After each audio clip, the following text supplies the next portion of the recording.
दोस्तों, हमारी छोटी सी मदद किसी की पूरी ज़िंदगी बदल सकती है। आज की कहानी आपको ये एहसास कराएगी। कहते हैं बुजुर्ग की दुआ सबसे बड़ी दौलत होती है। आज की कहानी आपको ये सच दिखाएगी कि बुजुर्ग की दुआ कैसे लगती है और कैसे बुजुर्ग की दुआ कामयाब होती है। हेलो फ्रेंड, अस्सलाम वालेकुम। Welcome to back my YouTube channel Shama official. आप कैसे हो? उम्मीद करती हूँ आप अच्छे हो गए। अल्हम्दुलिल्लाह मैं भी ठीक हूँ और मैं आ गई हूँ एक और नई कहानी लेकर। कहानी हमें ये सिखाती है, जो छोटा सा भला काम आप करते हो वो कभी बेकार नहीं जाता। भलाई करते हो किसी की, बुजुर्ग हो या जवान, दूसरों की मदद करने की आदत आखिरकार आपके ही काम आती है। इंसानियत ही सबसे बड़ा खजाना है।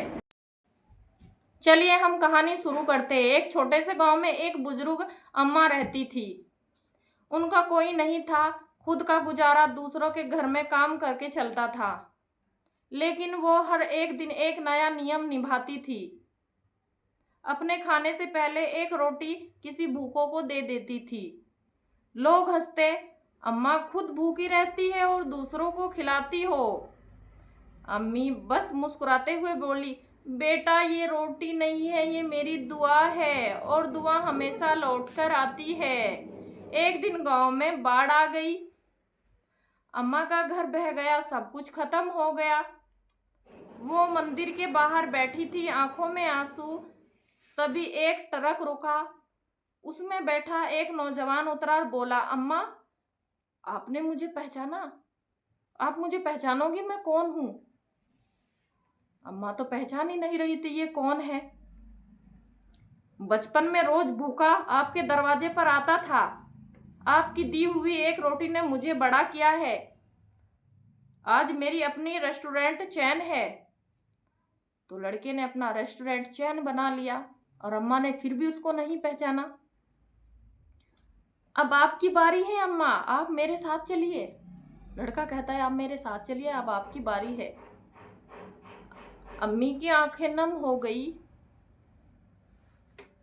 उन्होंने आसमान की तरफ देखा और कहा, बेटा इंसानियत मरती नहीं है, इंसानियत लौट कर आ जाती है। तो इस कहानी से हमें यही सीख मिलती है कि इंसानियत कभी मरती नहीं है, इंसानियत लौट कर आ जाती है। इंसानियत ये है, आप भी एक दूसरों की मदद करना सीखो, भूखों को खाना खिलाना सीखो, प्यासों को पानी पिलाना सीखो।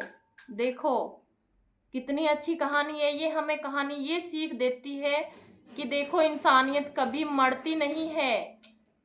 तो बस आज की कहानी मेरी यही थी। आपको अच्छी लगे तो लाइक करना, शेयर करना एंड चैनल को सब्सक्राइब ज़रूर करना और प्यारा सा कमेंट ज़रूर करना। और मैं नई नई कहानियाँ लेकर आऊँगी। आपको जौन सी भी कहानी चाहिए मेरे कमेंट में बता दीजिए, मैं आपको वही कहानी अगले दिन लेकर आऊँगी। और प्लीज़ मुझे सपोर्ट करना बिल्कुल ना भूलें, मुझे सपोर्ट करते रहिए। मैं नई नई कहानियाँ लेकर आऊँगी। तो इंशाल्लाह मैं कल और नई कहानी लेकर आऊँगी। जैसी भी आपको अच्छी लगे तो मुझे बता दो, फिर मैं वही कहानी आपके लिए लेकर आऊँगी। तो कैसी लगी? ठीक है, अल्लाह हाफिज़, आप अपना ख्याल रखना।